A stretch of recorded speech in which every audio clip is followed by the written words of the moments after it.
Hello, we are FUT Discussion Weekly here.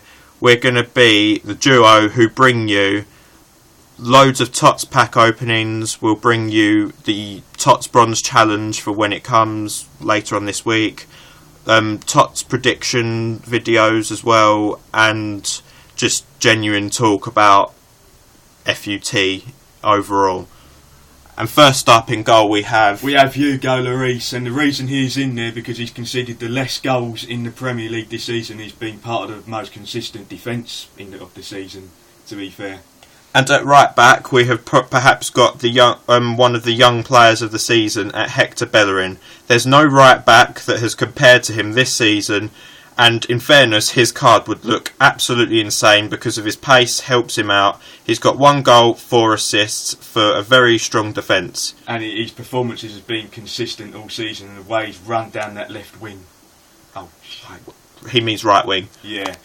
At the first of the 2 centre halves has been Laurent Koscielny. Yes, Arsenal's defence hasn't been good of late, but he's been vital. He's got vital goals for Arsenal, and he's absolutely insane. He has been. And in genuine, he's been solid at the back and is perhaps one of the best centre halves in the league. Next up is Toby Alderweireld. He's been pretty good for Tottenham. He's scored some really vital goals. He's been a rock at the back with part of the best defence in the league, and so he's surprised many because Tottenham weren't expected to be this good. He's been part of one of the best defences of this league this season. He's been scoring some goals with good. He's been scoring some good headers.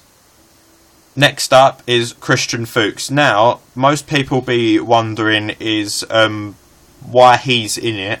I've put him in because he's been so solid since he came in October for Leicester.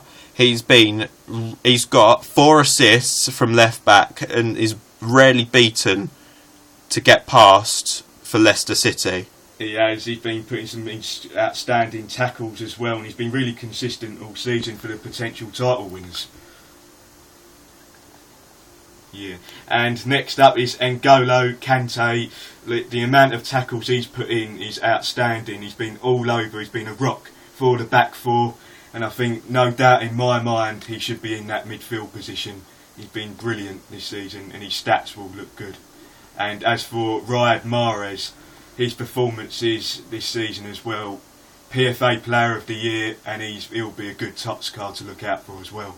And the fact that he's got 17 goals, 11 assists, shows that he's been insane. Yeah. Next up is Dele Alli, the PFA Young Player of the Year. He's got 10 goals, 9 assists, and he has... Who would have thought that this time last season he was playing League One football and done so well in the Premier League that he's just been insane. Yeah. And he's got his England call up and everything. He's deserved it as well. He's scoring a lot of goals for Tottenham this year, and a lot of that goal against Crystal Palace as well. He has blown me away this season, Dele Alli.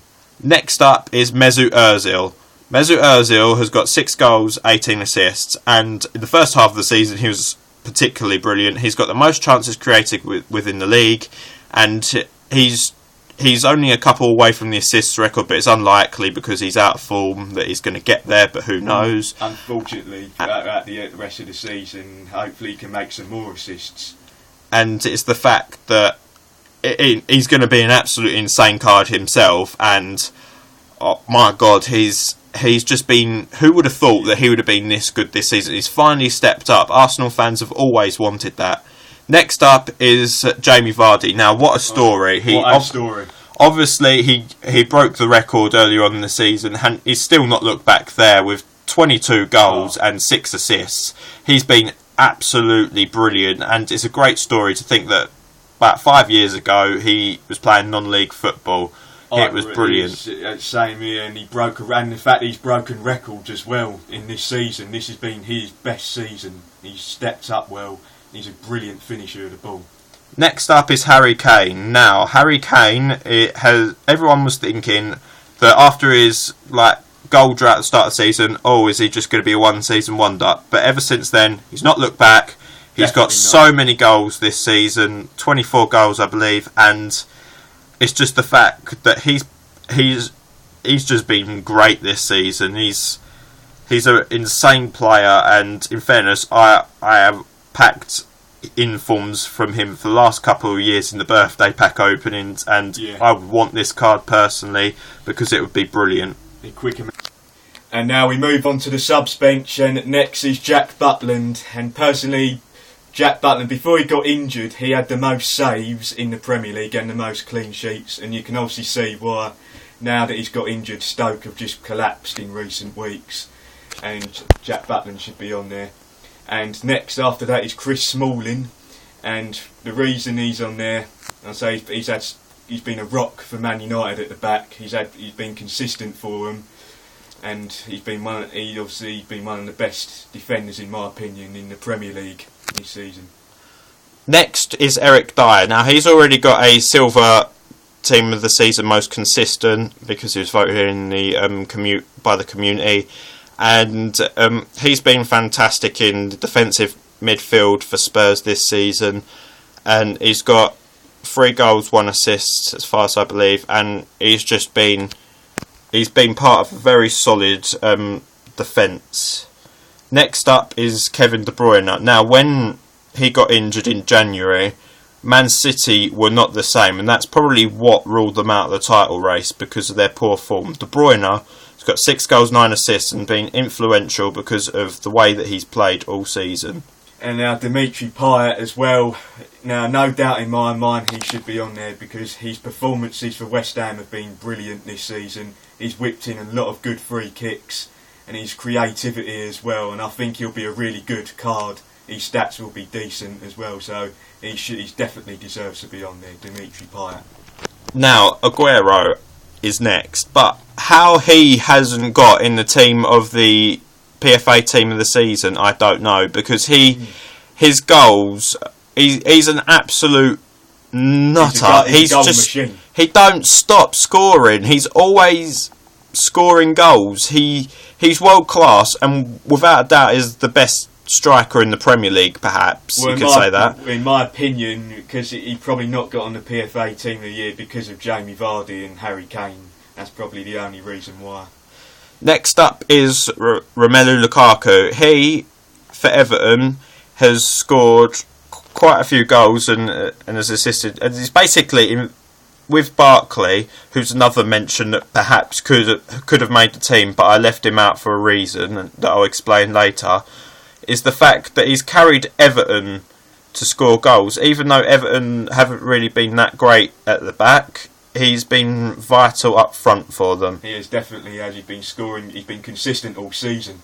And now onto the reserves. Basically, I've put reserves in because EA have been releasing 23 players on Team of the Week, and it's possible they could do this for Team of the Season. And I think first up is David De Gea. Now the reason why I agree that he should be on there because he's been brilliant for Man United this season, and he's made some really important saves for them. And I think overall he's just a world-class keeper, and I think he should be involved in the team. Next up is Robert Huth. Now I put him over Wes Morgan for a reason, because he's got vital goals for Leicester this season, and he's marshalled the defence really well, and Leicester since Christmas especially have been unbelievable at the back. And he's got a lot of vital goals, and he's strong, he's physical at the back. Next up is perhaps the most controversial of the lot, is Nacho Monreal. The reason I chose him is watching Arsenal this season. He's been very consistent and barely puts a foot wrong. He's put in a couple of assists as well along the line, and from left back he's been better, and he's kept Kieran Gibbs out of the side, and he's been good. He's been making a lot of consistent performances for Arsenal this season, where I've been watching him as well. And Danny Drinkwater up next, another one that is in the silver most consistent team of the season, which comes out later this week. EA just announced in last day, and he's got loads of assists from CDM. He's been brilliant, and he's just like Vardy, another great story this season. And it's just no one would have thought he would have been this good. Yeah, I agree. And finally, Alexis Sanchez. Now, the reason he is in here is because EA might put him in the side because of the interest to make the TOTS team look a little bit stronger. He's got 12 goals and 4 assists. Yes, he's only been doing stuff recently in terms of goals, and he might make it in, but I'm not 100% sure. But in my opinion, I'd say it was his injury that has kept him out, kept his performances at a low key, really. But just towards the end of the season, recently, he's been scoring a lot of goals. And I'd say he should be in there, in my opinion. Well, thank you for watching this Prem TOTS prediction video. Please subscribe for more TOTS discussions, including pack openings, which is the Bronze Challenge this weekend. I'll discuss more of that in the next vid, and thanks for watching, and see you later on this week.